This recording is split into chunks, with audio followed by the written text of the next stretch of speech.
Nicolas de Boiscuyer, chef décorateur. J'ai fait des études d'architecture. En étant étudiant, j'ai commencé à travailler sur des petits courts-métrages et en même temps à travailler dans la mode. J'ai passé mon diplôme d'architecture en ayant déjà une bonne expérience en fait sur des courts-métrages.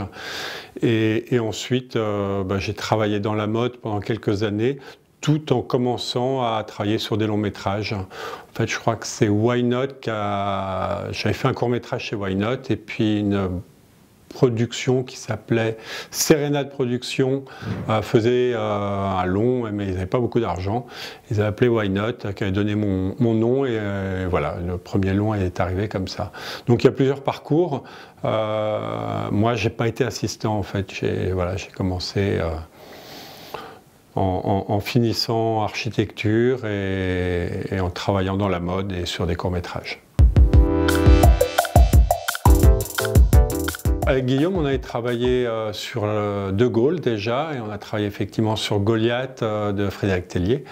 Alors par exemple, là c'est un bon exemple, c'est-à-dire que nous avions fait des repérages pour une manifestation à Paris qui se passait sur un pont derrière Notre-Dame.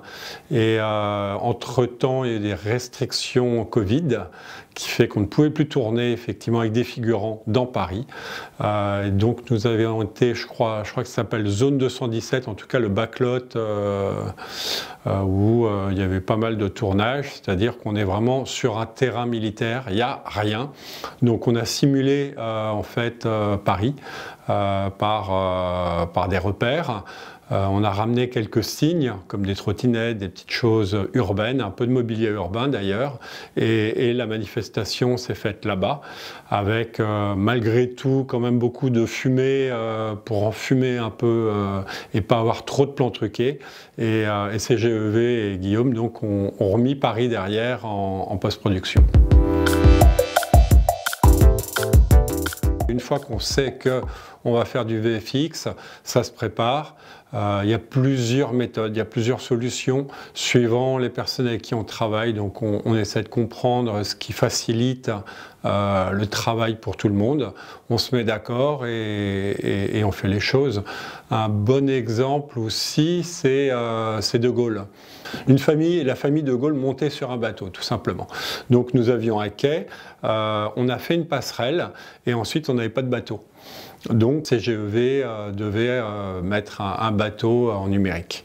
Donc là c'est voilà, une bonne collaboration. Mais ça, voilà, ça se prépare, on fait des dessins, on prend des mesures, on vérifie pas mal de choses et en général ça roule. Alors il y en a beaucoup, mais il y en a un que j'aime bien, c'est le sens de la fête. Le sens de la fête à la lecture, on est dans un château. Et j'avais proposé à Eric et Olivier,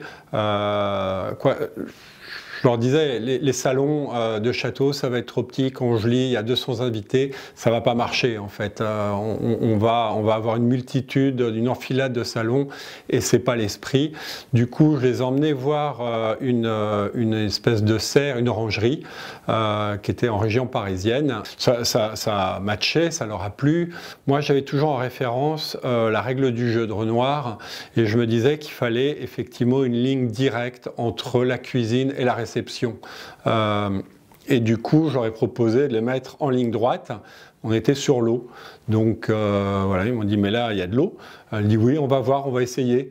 Et on a mis un petit peu de temps à essayer plein de solutions. Et on a fini par faire notre salle, une orangerie sur l'eau qui flottait, où on pouvait accueillir 300 personnes. Donc ça, c'était un bon... Et puis ensuite, je me suis dit, bon, maintenant, on est un aquarium, on est nuit. Donc on va éclairer parce que quand même on est dans un des plus beaux jardins de France, donc ça va être intéressant d'avoir la déco qui fait la lumière et on a éclairé tout autour et j'étais très content. Ouais. On est de plus en plus conscient en tout cas des enjeux. On n'a pas encore ce qu'il faut pour avoir des peintures tout à fait au niveau ou économiser de l'eau. Par contre, ce qu'on peut faire et ce qu'on fait, c'est recycler la ressourcerie. Il y a beaucoup d'organismes en fait qui récupèrent. Et puis tous les accessoires, c'est vrai qu'on achète énormément de choses.